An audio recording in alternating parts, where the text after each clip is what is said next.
सरकार ने अब मंत्रियों के विभागों में भी फेरबदल किया है। नए बदलाव के अनुसार मुख्यमंत्री मनोहर लाल के पास सबसे अधिक 14 विभाग रहेंगे और छेड़छाड़ के आरोप में घिरे मंत्री संदीप सिंह के पास अब केवल प्रिंटिंग और स्टेशनरी विभाग बचा है। पहले खेल विभाग भी उनके पास था, अब वह मुख्यमंत्री के खाते में जुड़ गया है। खास बात यह है कि अनिल विज के पास से 2 विभाग चले गए और कंवरपाल पहले के मुकाबले पावरफुल हुए हैं। उप मुख्यमंत्री दुष्यंत चौटाला के विभागों में कोई बदलाव नहीं किया गया, उनके पास 7 विभागों की जिम्मेदारी रहेगी। मंत्रियों के विभाग में फेरबदल को लेकर मंगलवार को हरियाणा के मुख्य सचिव संजीव कौशल ने अधिसूचना जारी की। अनिल विज के पास पहले 6 विभागों की जिम्मेदारी थी, उनके पास से तकनीकी शिक्षा और विज्ञान में प्रौद्योगिकी विभाग चले गए हैं। विज के पास अब गृह स्वास्थ्य, चिकित्सा शिक्षा एवं अनुसंधान और आयुष विभाग की जिम्मेदारी रहेगी। वहीं कंवरपाल गुर्जर पहले के मुकाबले और पावरफुल हुए हैं, उनके पास मुख्यमंत्री और उप मुख्यमंत्री के बाद सबसे अधिक 5 विभाग रहेंगे। इनमें विद्यालय शिक्षा, संसदीय कार्य, सत्कार, पर्यावरण, वन और वन्यजीव, विरासत और पर्यटन विभाग शामिल है। इसके अलावा मूलचंद शर्मा को नए विभाग उच्च शिक्षा की जिम्मेदारी दी गई है, उनके पास परिवहन, खनन, चुनाव विभाग भी रहेंगे। सहकारिता मंत्री बनवारी लाल को जन स्वास्थ्य विभाग की नई जिम्मेदारी मिली है। नए सिरे से आवंटित किए गए विभागों में विकास एवं पंचायत मंत्री देवेंद्र बबली के पास से पुरातत्व एवं संग्रहालय चला गया है। वहीं बिजली मंत्री रणजीत सिंह चौटाला, शहरी स्थानीय निकाय मंत्री डॉक्टर कमल गुप्ता, कृषि मंत्री जेपी दलाल और महिला बाल विकास मंत्री कमलेश ढांडा और अनूप धानक सुरक्षित रहे।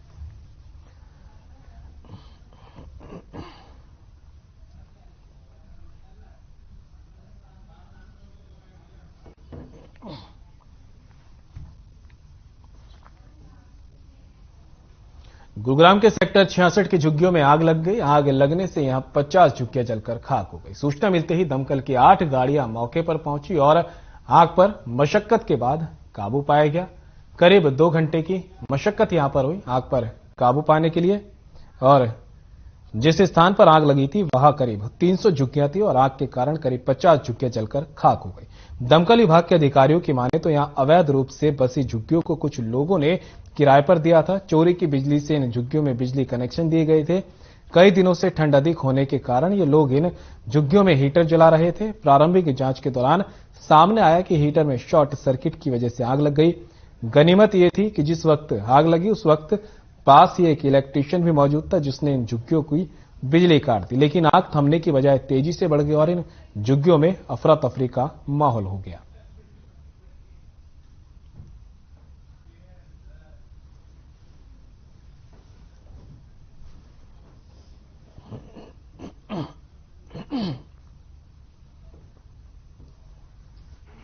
भाई आग ने ऐसी जगह पे पहले मार दो, कूड़ा कूड़ा पे, ताकि आगे आगे ना बढ़े। पहले उनकी पहले भाई उनका।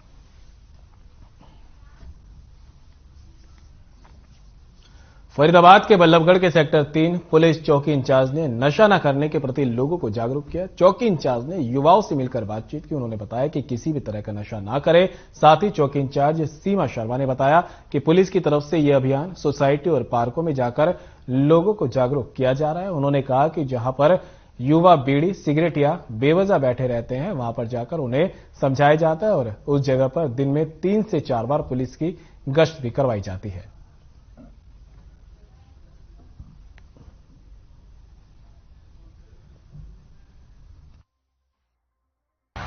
उसके लिए हमने गश्त बढ़ा दी है। हमारी दोनों टाइम दिन में भी, जैसे कि ठंड है तो बहुत ज्यादा भीड़ रहती है पार्कों में, बच्चों की छुट्टियां हो रही हैं, तो इस वजह से हम इसमें राउंड करते रहते हैं। और जो इस तरीके का कोई भी हमें मिलता है तो उसको हम समझा, काउंसलिंग की जरूरत होती है, काउंसलिंग करते हैं। बच्चे छोटे हैं, बड़े हैं, और इस तरीके की कोई गतिविधि है तो हम उसके खिलाफ जो भी जेन्युइन कार्रवाई होती है वो करते हैं। सोसाइटी में भी जाते हैं, लोगों को मैसेज देते हैं। हाँ जी, बिल्कुल, हर जगह, मार्केट में भी, पार्कों में, स्कूलों में, जिस तरीके के हमारे उच्च अधिकारियों ने हमें निर्देश दिए हैं हम उसके तहत अपना ये अभियान चलाते हैं। और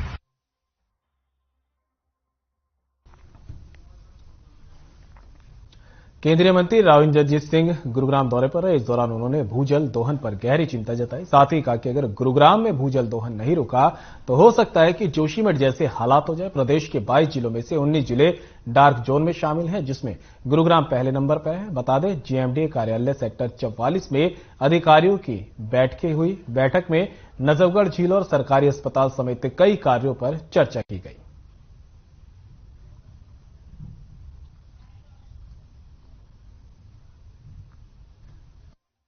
गुड़गांव के अंदर डेवलपमेंट तो बहुत हो रही है, लोग नए नए आकर के बस भी रहे हैं, गुड़गांव की आमदन बढ़ रही है, लेकिन कुल मिलाकर के जो गुड़गांव का सबसॉइल वाटर है वो बहुत ज्यादा एक्सट्रैक्ट हो रहा है। यानी अगर 100 लीटर रिचार्ज के तौर के ऊपर गुड़गांव के सबसॉइल के अंदर एक्विफर्स के अंदर जाता है तो 200 लीटर निकाल लिया जाता है, और ये चिंता की विषय है। आपको पता है कि जोशीमठ के अंदर आज के दिन क्या हो रहा है, तो वो गुड़गांव का हाल ना हो जाए उसके लिए आज के दिन सही प्रबंध करना आवश्यक है।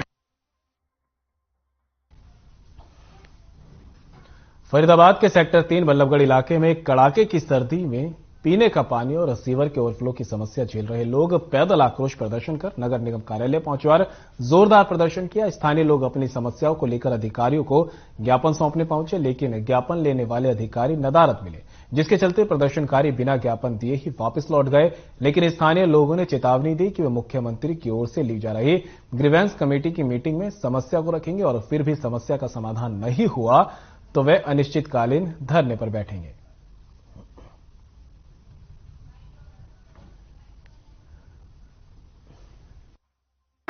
जल ही जीवन है, जल के बगैर कुछ नहीं। अब वार्ड नंबर 40 के सेक्टर 3 से जो आम पब्लिक है प्रदर्शन करते हुए रोडों से निकल करके आई है और ये नगर निगम बल्लभगढ़ में पहुंचे हैं। इनकी मेन समस्या जो है जल पानी की समस्या को लेकर ये और घनी समस्याओं से जूझ रहे हैं। सेक्टर 3 के हैं, वार्ड नंबर 40 से ये लोग हैं जो नगर निगम बल्लभगढ़ में पहुंचे हैं। आइए इनसे जानते हैं इनकी समस्या क्या है। क्या नाम है? नागरिकों से भी कर लो बात। क्या नाम है जी आपका? मेरा नाम रतनलाल राणा है जी। रतनलाल जी नगर निगम पहुंचे हैं, क्या समस्या है, किस चीज को लेकर? हमारी लगभग जो हमने ज्ञापन दिया था, पहले मांग पत्र दिया था, हमारी 9 समस्याएं हैं जो मुख्य तौर पर है और हमारी इनके साथ बैठक भी हुई थी एससी साहब की अध्यक्षता में। तो नमस्कार जी। तो उन्होंने हमारी कम से कम 6 मांगे स्वीकृत भी कर ली थी, लेकिन अभी तक धरातल पर कोई काम नहीं हुआ। सबसे मुख्य मुद्दा जो है, सबसे बड़ा मुद्दा है आज की डेट में पीने के पानी का है। चाहे वो 36 वर्ग गज का एरिया हो, 60 वर्ग गज का एरिया हो, हाउसिंग बोर्ड का एरिया हो, 100 वर्ग गज का एरिया हो, सभी जगह पीने के पानी की किल्लत बनी हुई है। ये किल्लत इसलिए बनी हुई है कि पिछले समय में लगभग 5 पानी के ट्यूबवेल स्थायी तौर पर बंद हो चुके हैं, उनकी जगह नए ट्यूबवेल नहीं लगाए गए, इस वजह से पानी की दिक्कत है। जो पानी की समस्या है, पानी वहाँ पे अब किस तरीके का पानी आपको मिलना है पीने के लिए? अभी मतलब महिलाओं को रात में 2-2 बजे तक, 3-3 बजे तक जागना पड़ता है। तो टेम्परेरी तौर पर यह है कि हम आम लोग ही मतलब टूल रात भर चलते हैं, तब जिन घरों में देर से पानी पहुंचता है तो उनको पानी मिलता है। और मैं आपको ये भी बताना चाहूंगा आपके माध्यम से कि भी वहां जितने भी ट्यूबवेल है, 4-5 ट्यूबवेल है, वहां पे कोई ऑपरेटर नहीं है, कोई देखने वाला नहीं है। अगर कोई ट्यूबवेल खराब होता है, बंद होता है, वहां आसपास के नागरिक वही इनको निगम के अधिकारियों को बताते हैं भी ये ट्यूबवेल खराब हो गया, फिर उनके पीछे लोगों जी 2-2, 3-3 दिन तो ट्यूबवेल ठीक करने में लगाते हैं जी। महिलाएं भी यहाँ पे प्रदर्शन में साथ में पहुंची है। महिलाओं से भी जानते हैं, रात को 2-2 बजे उठकर ये पानी भरने के लिए खड़ी होती हैं और उसमें भी इन्हें पानी किस तरीके का मिलता है, इनसे जानते हैं। क्या नाम है जी आपका? नीलम। नीलम जी, रात को पानी भरने के लिए 2-2 बजे उठती हैं, जगती हैं, तो क्या वो पानी भी साफ मिलता है या फिर वो भी गंदा मिलता है नगर निगम की तरफ से? कभी कभी गंदा आता है। किस तरीके का आता है वो पानी? मिट्टी का था, मिट्टी की तरह ही होता है, रेते की तरह, मिट्टी की तरह ही होता है। पानी साफ नहीं होता। पानी की समस्या से कब से जूझ रहे हैं और नगर निगम पहुंचे हैं? काम हमें 5-6 महीने और ट्यूबवेल बिल्कुल खराब है जी, ट्यूबवेल है ही नहीं वहाँ पे। क्या कहते हैं अधिकारी, जेई, एसडीओ, एक्शन, क्या कहते हैं? वो कहते हैं कि 4-5 महीने बाद लगेगा, अभी प्रॉब्लम है, पैसा नहीं है, ये सब बातें बोलते हैं जी। टेंडर तो पास हो चुका है, फिर भी जो अधिकारी हैं वो क्यों नहीं लगा रहे? पता नहीं भाई, हम लोग क्या जाने इस बात को जी। और भी महिलाएं हैं, इनसे भी जानते हैं एक बार। भाई साहब ये सब करवाते हैं। क्या नाम है आपका? गीता। गीता जी, कितने बजे जगते हैं रात को, कितने बजे पानी भरते हैं? घर का जो पानी जल ही जीवन है। 2 बजे तक उठते हैं और 4 बजे तक पानी भरते हैं। हम पानी की बहुत समस्या है। बगैर पानी के तो घर में कोई काम होगा ही नहीं। होगा ही नहीं। तो किस तरीके से, कैसे? अब आप करोगे तभी हम काम करेंगे ना, पानी के बिना कोई काम ही नहीं हमारा।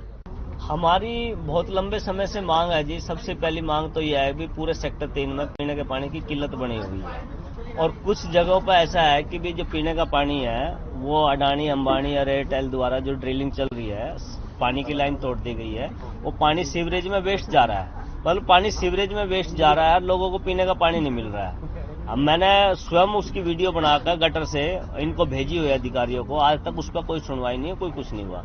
दूसरा यह है कि अभी सर्दी का टाइम है, अभी बाईपास रोड बनाते समय या कुछ हमारे 5 ट्यूबवेल जो बंद हो चुके हैं स्थायी तौर पर, उनकी जगह नए ट्यूबवेल लगाने की बात है।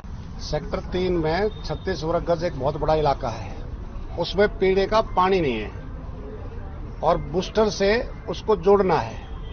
5 ट्यूबवेल खराब हैं, बूस्टर से उसको जोड़ना है और हमारे को ये बोला 1 महीना पहले कि 4 दिन में हम जोड़ देंगे। और उससे पहले भी हम कमिश्नर साहब से, यशपाल यादव जी जब थे उनसे मिले, फिर ओमवीर जी एक्शन एससी साहब उनसे मिले, फिर यहाँ जो एक्शन साहब है उनकी अध्यक्षता में एक बैठक हुई और ये सारे मसले का समाधान करने की बात हुई। लेकिन अब आप देखेंगे कि ट्यूबवेल के टेंडर हुए हैं, एस्टिमेट पास हो गए, टेंडर हो गए, लेकिन अभी तक काम शुरू नहीं हुआ।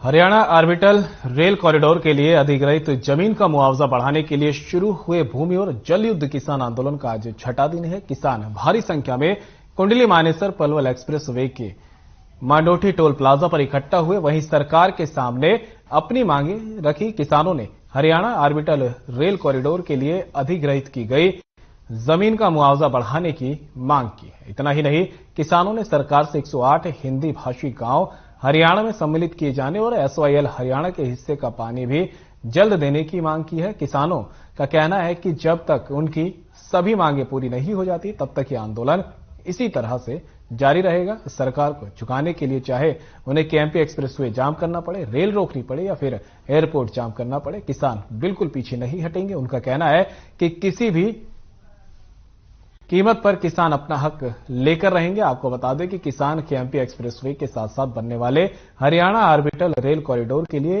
एक्वायर की गई जमीन का मुआवजा कम दिए जाने से नाराज हैं।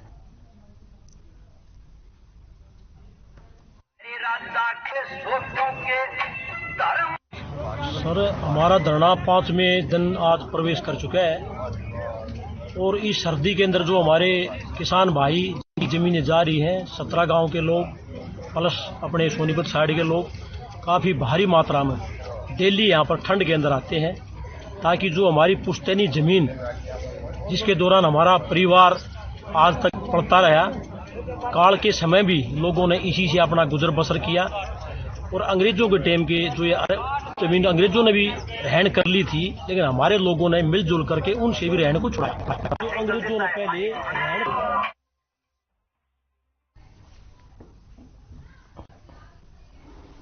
बहादुरगढ़ में एचएनजी गेट के सामने दिल्ली रोहतक रेलवे लाइन पर मालगाड़ी की चपेट में आने से एक युवक की मौत हो गई। सूचना पर पुलिस मौके पर पहुंची और शव का पोस्टमार्टम कराया गया। वहीं जांच अधिकारी ने बताया कि एचएनजी गेट के सामने रेलवे ट्रैक पर एक युवक का शव मिला था। युवक की उम्र करीब 18 साल बताई जा रही थी। साथ ही जानकारी देते हुए बताया कि ट्रेन के ड्राइवर ने बताया था कि युवक अचानक इंजन के सामने आ गया था, जिसकी वजह से उसकी मौत हो गई।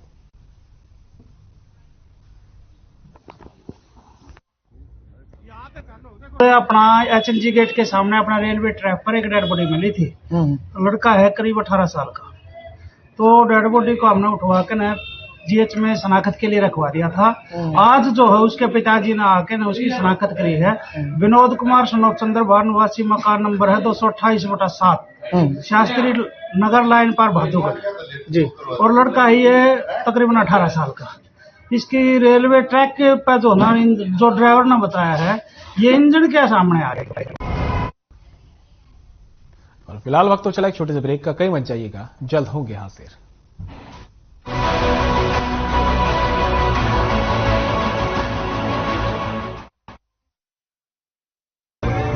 देखें